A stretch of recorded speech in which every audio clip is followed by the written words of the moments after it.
I witnessed, recorded, and produced these videotapes of the Washington, D.C. hearing. Their authenticity is above question. This is produced as part of the ongoing work on the website, thewaythetruthandthelife.net. This is a hearing about the government licensing the electrocution of people to cause grand mal seizures. Think of the millions of dollars, taxpayers' money, spent to pay psychiatrists and their supporters and for the worldwide travel in putting this conference together, while the victims and opponents had to pay their own way. I read the stuff that my name's Hutchinson from Thornton, California. I read Dr. Bregan's book and I was alarmed about this presumed evidence about brain damage. So I went to a lot of trouble to get the doggone old records and read them. And I find that the good doctor is quite eloquent, but a very poor source. Leo Alexander, whom he alluded to as a shock doctor, was an expert in the effect of electricity and accidental electrocutions on the human nervous system before there was any electroshock treatment. He talked about Hartelius' article not being referred to in others. Neither he nor the other people pay any attention to Dr. Alexander's chapter 11 in his book published in 1953. The chapter is titled The Question of Brain Damage from Electric Treatment. The book title is Treatment of Mental Disorder. When I read Dr. Alexander's recount of the then existing data, Alexander pointed out the importance of the perfusion fixation of the brain in the skull that Dr. Down referred to.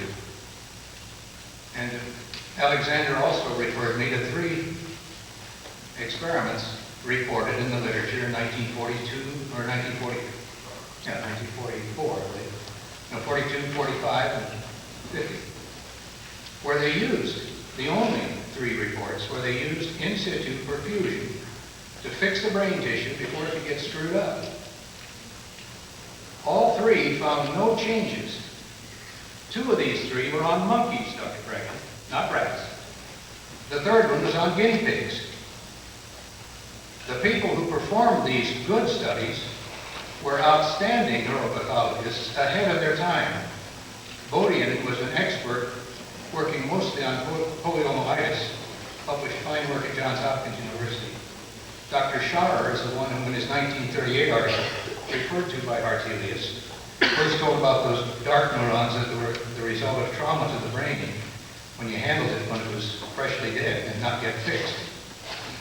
And Dr. Wendell was involved in 2 of those. Now, Wendell headed the laboratories here at the National Institutes of Health that had to do with neurology, neuropathology, and things of that nature in the mid-50s. Could you finish up your comment, please, sir? Yeah, I gave you the stuff in the mail beforehand. I hope you pay attention to it.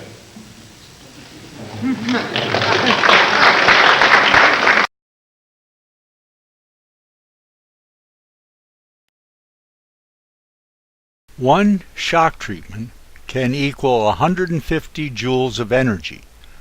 This is equal to dropping a hammer on someone's head from higher than a 5-story building. At the FDA hearings, the testimony on the reclassification of electroconvulsive devices cited the literature as whether signed or false, typically about 150 joules of energy in a treatment. With the new Thymatron electroconvulsive device, if you check out at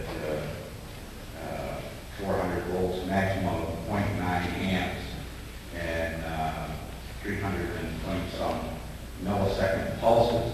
Could you finish up your question, your remarks? Yeah, I would like somebody to tell me. I'm a teacher as well as a physicist, and I brought a kilogram with me. Teachers like to demonstrate. Now, this is a kilogram. It's 2.2 pounds. Heavier than a hammer used to hit an amp. That I wonder if possibly like Dr. Stein could tell me how high I would have to drop this kilogram from in order to have it hit the ground with 150 joules of energy.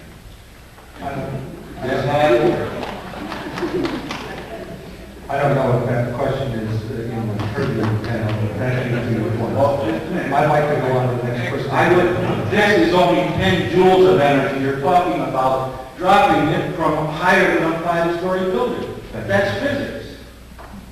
Supposedly in pre-med backgrounds. Thank you. I never got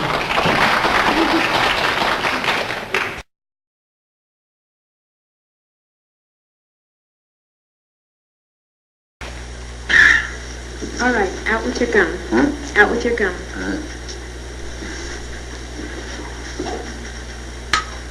Okay, this won't hurt. It'll be over in just a moment. Uh-huh. What's that? Conductant. Oh, that will do you. Right, Mr. Jackson. Open your mouth. What's that? This will keep you from biting your tongue. Well, Now just bite down on it. That's right. Just bite down. Now bite down on it. good. Are you ready? Here we go.